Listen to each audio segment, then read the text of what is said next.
سورہ المائدہ آیت نمبر 87، 88 اور 99۔ ترجمہ: اے ایمان والو، ان پاکیزہ چیزوں کو جو خدا نے تم پر حلال کر دی ہیں اپنے اوپر حرام نہ کرو اور حد سے تجاوز نہ کرو، کیونکہ خدا حد سے تجاوز کرنے والوں کو دوست نہیں رکھتا۔ اور خداوند تعالیٰ نے حلال اور پاکیزہ نعمات میں سے جو رزق تمہیں دے رکھا ہے انہیں کھاؤ اور اس خدا کی مخالفت سے پرہیز کرو جس پر تم ایمان رکھتے ہو۔ خدا تعالیٰ تمہیں بیہودہ اور بے ارادہ قسموں کی وجہ سے مواخذہ نہیں کرے گا، لیکن وہ قسمیں کہ جنہیں ارادے کے ساتھ تم نے محکم کیا ہو ان کے بارے میں مواخذہ کرے گا۔ اس قسم کی قسموں کا کفارہ 10 مساکینوں کو کھانا کھلانا ہے، اور وہ کھانا ایسا ہونا چاہیے جو تم عام طور پر اپنے گھر والوں کو کھلاتے ہو، یا 10 مساکینوں کو لباس پہنانا ہے، یا ایک غلام آزاد کرنا ہے، اور جسے ان میں سے کچھ میسر نہ ہو وہ 3 دن روزے رکھے۔ یہ تمہاری قسموں کا کفارہ ہے۔ جب تم قسمیں کھاتے ہو اور پھر ان کی مخالفت کرتے ہو اور اپنی قسموں کی حفاظت کرو اور انہیں نہ توڑو، خدا تعالیٰ اسی طرح سے اپنی آیات کو تمہارے لیے بیان کرتا ہے تاکہ تم اس کا شکر بجا لاؤ۔ شان نزول: حد سے تجاوز نہ کرو۔ دجبالہ آیت کے بارے میں متعدد روایات نقل ہوئی ہیں۔ من جملہ ان کے ایک یہ ہے کہ ایک دن پیغمبر صلی اللہ علیہ وسلم نے روز قیامت خدا تعالیٰ کی عظیم عدالت میں لوگوں کی حالت کیفیت سے متعلق کچھ بیان فرمایا۔ ان بیانات نے لوگوں کو ہلا کر رکھ دیا اور کچھ لوگ رونے لگے۔ اس کے بعد اصحاب پیغمبر میں سے ایک گروہ نے پختہ ارادہ کر لیا کہ وہ کچھ لذائذ اور راحتوں کو اپنے اوپر حرام کر کے ان کی جگہ عبادات میں مشغول رہیں۔ امیر المومنین حضرت علی نے قسم کھائی کہ رات کو بہت کم سویا کریں گے اور عبادت میں مشغول رہیں گے۔ بلال نے قسم کھائی کہ ہمیشہ روزہ رکھیں گے۔ عثمان بن مظعون نے قسم کھائی کہ اپنی بیوی سے مباشرت ترک کر کے عبادت کرتے رہیں گے۔ ایک دن عثمان بن مظعون کی بیوی عائشہ کے پاس آئی۔ وہ ایک جوان عورت تھی اور بڑی ہی حسین و جمیل تھی۔ عائشہ کو اس کی حالت پر تعجب ہوا اور کہنے لگی کہ تم اپنا بناؤ سنگار کیوں نہیں کرتی؟ اس نے کہا، بناؤ سنگار کس کے لیے کروں؟ میرے شوہر نے ایک عرصہ ہوا مجھے چھوڑ کر رہبانیت اختیار کر رکھی ہے۔ یہ باتیں پیغمبر کی گوش گزار ہوئی تو آپ صلی اللہ علیہ وسلم نے ایک فرمان جاری فرمایا کہ تمام مسلمان مسجد میں جمع ہوں۔ جب لوگ مسجد میں اکٹھے ہو گئے تو آپ ممبر پر تشریف لے گئے اور پروردگار کے حمد و ثنا کے بعد فرمایا، تم میں سے بعض لوگوں نے پاکیزہ چیزوں کو کیوں اپنے اوپر حرام کر لیا ہے؟ میں اپنی سنت تمہارے سامنے بیان کرتا ہوں، جو اس سے روگردانی کرے اس کا مجھ سے کوئی تعلق نہیں۔ میں رات کے ایک حصے میں سوتا ہوں اور اپنی بیویوں سے مباشرت کرتا ہوں اور ہر روز روزہ بھی نہیں رکھتا۔ اگر ہو میں ہرگز تمہیں یہ حکم نہیں دیتا کہ عیسائیوں کی پادریوں اور راہبوں کی طرح دنیا ترک کر دو، کیونکہ اس قسم کے مسائل اور اس طرح کی رہبانیت میرے دین میں نہیں ہے۔ میری امت کی رہبانیت جہاد میں ہے۔ اگر تم دنیا کو ترک کرنا چاہتے ہو تو کیا یہ بہتر نہیں ہے کہ وہ جہاد جیسے تعمیری راستے پر چلتے ہو؟ تم اپنے آپ کو سختی میں نہ ڈالو، کیونکہ جو لوگ تم سے پہلے ہو گزرے ہیں ان میں سے ایک گروہ اپنے آپ کو سختی میں ڈالنے کے نتیجے میں ہی ہلاک ہوا تھا۔ جن لوگوں نے یہ قسم کھا رکھی ہے کہ وہ ان چیزوں کو چھوڑ دیں گے وہ کھڑے ہو گئے اور انہوں نے کہا، اے رسول خدا، اس سلسلے میں ہم نے قسم کھائی تھی، اب اس قسم کے سلسلے میں ہماری ذمہ داری کیا ہے؟ تو دجبالہ آیت نازل ہوئیں جن کے ذریعے انہیں جواب دیا گیا۔ اس مقام پر یہ یاد دہانی ضروری ہے کہ مذکورہ قسم میں سے بعض، مثلا وہ قسم جو عثمان بن مظعون نے نقل کی ہے، چونکہ ان کی بیوی کے حقوق کے منافی تھی لہٰذا وہ قسم شرعاً جائز نہیں تھی۔ لیکن حضرت علی کی قسم جو کہ رات کو بیدار رہنے اور عبادت میں مشغول رہنے کے سلسلے میں ہے، ایک امر مباح اور جائز تھی۔ اگرچہ آیات سے معلوم ہوتا ہے کہ اولیٰ اور بہتر یہی تھا کہ مسلسل ایسا نہ ہو، لیکن یہ امر حضرت علی کے مقام عصمت کے منافی نہیں ہے، جیسا کہ اس کی نظیر پیغمبر کے بارے میں بھی سورہ تحریم کی آیت 1 میں ہے۔ اے پیغمبر، وہ امور جو تیرے لیے اللہ نے حلال قرار دی ہیں اپنی بیویوں کو خوش کرنے کے لیے اپنے اوپر کیوں حرام کرتے ہو، یا اپنے آپ کو ان سے کیوں محروم کرتے ہو؟ تفسیر: قسم اور اس کا کفارہ۔ اس آیت میں اور اس کے بعد کے آیات میں اہم اسلامی احکام کا ایک سلسلہ بیان ہوا ہے۔ ان میں سے بعض تو ایسے ہیں جو پہلی مرتبہ بیان ہوئی ہیں، لیکن زیادہ اہم حصہ ان احکام کی توضیح اور تاکید کے طور پر بھی بیان ہوا ہے جو قرآن کی دیگر آیات میں پہلے بیان ہو چکی ہیں۔ جیسا کہ ہم بیان کر چکے ہیں، یہ سورہ پیغمبر صلی اللہ علیہ وسلم کی عمر کے آخر میں نازل ہوئی ہے، لہذا ضروری تھا کہ اس میں مختلف اسلامی احکام کے بارے میں زیادہ تاکید کی جائے۔ پہلی آیت میں بعض مسلمانوں کی طرف سے کچھ نعمات الہی کی تحریم کی طرف اشارہ ہوا ہے اور انہیں اس کام کی تکرار سے منع کرتے ہوئے فرمایا گیا ہے، اے ایمان لانے والو، طبیعت اور ایسے پاکیزہ امور جنہیں خدا نے تمہیں حلال قرار دیے ہیں اپنے اوپر حرام نہ کرو۔ اس حکم کا تذکرہ شان نزول کے مفہوم کے علاوہ ممکن ہے اس بارے میں بھی ہو کہ اگر گزشتہ آیات میں کچھ عیسائی علماء اور رہبانوں کی مداح و ستائش کی گئی ہو تو ان کے حق کی طرف مائل ہونے اور ان کے حق کے سامنے سر تسلیم خم کرنے کی وجہ سے تھی، نہ کہ ان کے ترک دنیا کے عمل اور تحریم طبیعت کی خاطر تھی، اور مسلمان اس بارے میں ان کی پیروی کر سکتے تھے۔ یہ حکم بیان کر کے اسلام نے صراط کے ساتھ رہبانیت اور ترک دنیا سے، جیسے عیسائی پادری اور راہب کرتے ہیں، اپنی بیگانگی کا اعلان کیا ہے۔ اس امر کے بارے میں مزید تشریح سورہ حدید کی آیت نمبر 27 کے ذیل میں آئے گی۔ اس کے بعد اس امر کی تائید کے تو لیے کہتا ہے، سرحدوں اور حد بندیوں سے آگے نہ بڑھو، کیونکہ خدا تجاوز کرنے والوں کو دوست نہیں رکھتا۔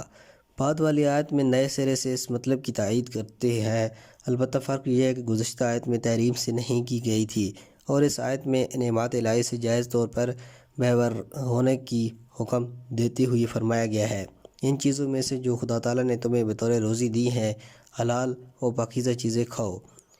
ان مواہب اور نعمات سے بہرہ اور مستفید ہونے کی شرط یہ ہے کہ اعتدال، تقوی اور پرہیزگاری کو فراموش نہ کرو۔ اس لیے فرمایا، یعنی خدا پر تمہاری ایمان کا تقاضا یہ ہے کہ تم اس کے تمام احکام کا احترام کرو، ان سے نفع بھی اٹھاؤ اور اعتدال و تقوی کو بھی ملحوظ نظر رکھو۔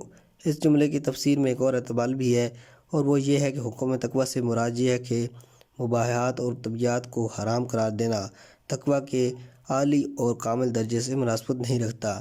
تقوی کا تقاضا یہ ہے کہ انسان کسی طرف بھی حد اعتدال سے نہ نکلے۔ قسموں کی دو قسمیں۔ قرآن بعد والی آیت میں ان قسموں کے بارے میں کہ جو حلال کی تحریم یا اور چیزوں کے متعلق کھائی جائیں بطور کلی بحث کرتے ہوئے قسموں کو دو حصوں میں تقسیم کرتا ہے۔ پہلے کہتا ہے، خدا تعالیٰ تمہیں لغو اور فضول قسموں کے بارے میں نہ کوئی مواخذہ کرے گا اور نہ ہی سزا دے گا، جیسے کہ سورہ بقرہ کی آیت نمبر 225 کی تفسیر میں بھی لغو قسموں کے مقابلے میں سزا نہ ہونے کے بارے میں بحث ہوئی تھی۔ وہاں ہم نے کہا تھا کہ لغو قسم سے مراد، جیسا کہ مفسرین اور فقہاء نے کہا ہے، وہ قسم ہیں کہ جن کا ہدف و مقصد مشخص اور معین نہ ہو اور جو قصداً اور اراداً مصمم سے سرزد نہ ہوئی ہو، بلکہ بغیر توجہ کیے واللہ باللہ یا لا واللہ یا باللہ واللہ کہہ دیا ہو، یا شدت ہجیان و غضب کے وقت بغیر قصد و ارادے کی قسم کھائی جائے۔ بعض کہتے ہیں کہ اگر انسان کسی چیز کا یقین رکھتا ہو اور وہ اس کی بنیاد پر قسم کھائے لیکن بعد میں معلوم ہو کہ اسے اشتباہ ہوا ہے تو ایسی قسم میں بھی لغو قسمیں بھی شمار ہوگی۔ مثلا یہ کہ کوئی شخص چغل خور افراد کی چغلی کی وجہ سے اپنی بیوی کی کجروی کا یقین کر لے اور وہ اسے طلاق دینے کی قسم کھا لے، لیکن بعد میں معلوم ہو کہ وہ بات جھوٹی تھی تو اس کی قسم کی کوئی حیثیت نہیں ہے۔ ہم یہ بھی جانتے ہیں کہ حتمی قسموں میں قصداً اور اراداً تصمیم کے لازم ہونے کے علاوہ یہ بات بھی ضروری ہے کہ قسم کا مضمون کوئی غیر مشروط اور مکروہ فعل بھی نہ ہو۔ لہذا اگر انسان حالت اختیار میں قصداً اور اراداً سے قسم کھائے کہ کسی فعل حرام یا مکروہ کو انجام دے گا، ایسی قسم کی بھی کوئی قیمت نہیں ہے اور اس کا پورا کرنا ضروری نہیں ہے۔ احتمال یہ ہے کہ زیر نظر آیت میں لفظ لغو کا ایک وسیع مفہوم ہے، یہاں تک کہ اس طرح کی قسم بھی اس میں شامل ہے۔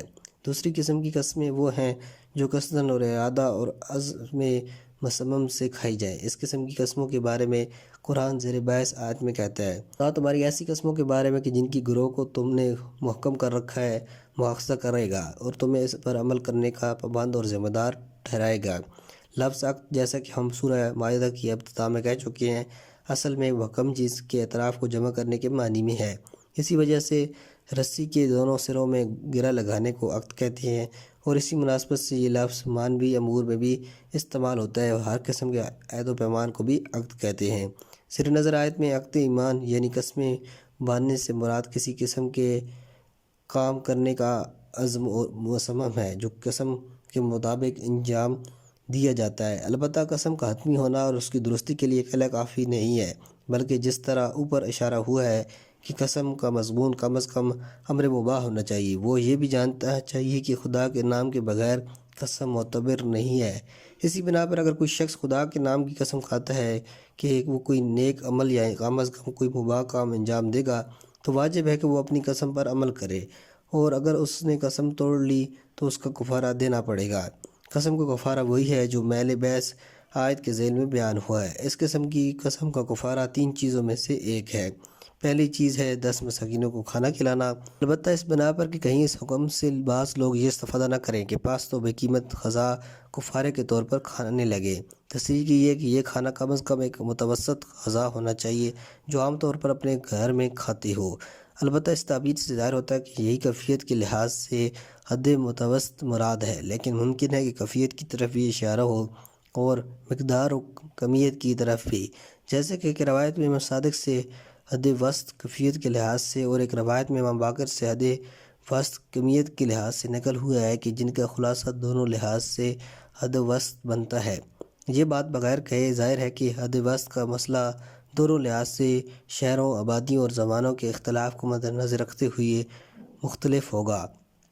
آیت کی تفسیر میں یہ احتمال بھی پیش کیا گیا ہے کہ اوسط اچھے اور عالی کے معنی میں ہے، کیونکہ اوسط کا ایک معنی عالی بھی ہے، جیسا کہ سورہ قلم کی آیت 28 میں ہے۔ ان میں سے بہترین شخص نے کہا کہ میں نے تم سے کہا نہیں تھا کہ تم خدا کی تسبیح کیوں نہیں کرتے۔ دوسری چیز ہے 10 محتاج لوگوں کو لباس پہنانا۔ البتہ آیت کا ظاہری مفہوم یہ ہے کہ ایسا لباس ہونا چاہیے کہ وہ عام طور پر ان کو ڈھانپ لے۔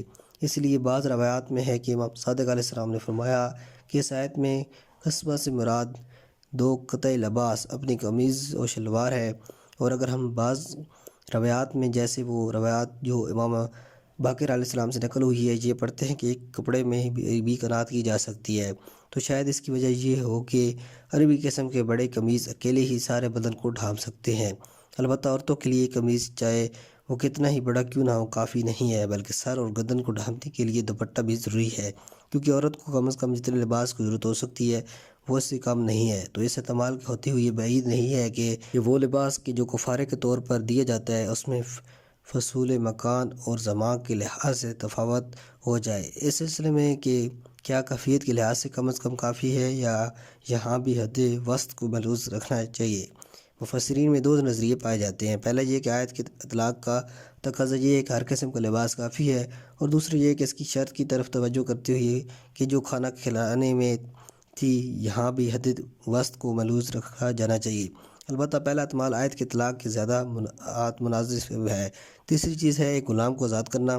اس سلسلے میں کہ جو غلام آزاد ہوگا کیا اسے مسلمان اور مومن ہونا چاہیے یا کسی بھی غلام کو آزاد کرنا کافی ہے، فقہاء کے درمیان اختلاف ہے اور اس کی وضاحت کتب فقہ میں پڑھنا چاہیے۔ اگرچہ آیت کا ظاہری مفہوم مطلق ہے اور اس سے معلوم ہوتا ہے کہ اسلام مختلف ذرائع سے غلاموں کو آزاد کرانے کے لیے استفادہ کرتا ہے، اور ہمارے جیسے زمانے میں جب کہ غلام نہیں ہے دیگر کفاروں میں سے ایک کا انتخاب کرنا چاہیے۔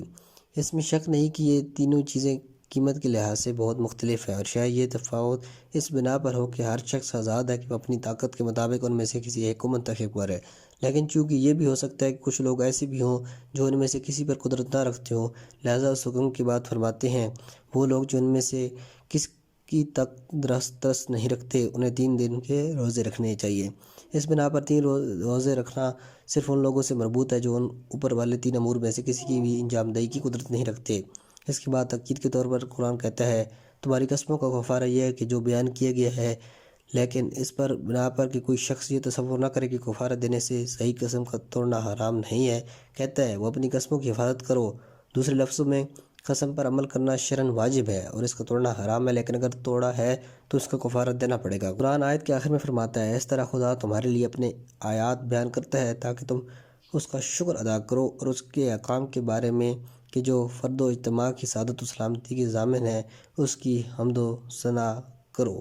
السلام علیکم ورحمۃ اللہ۔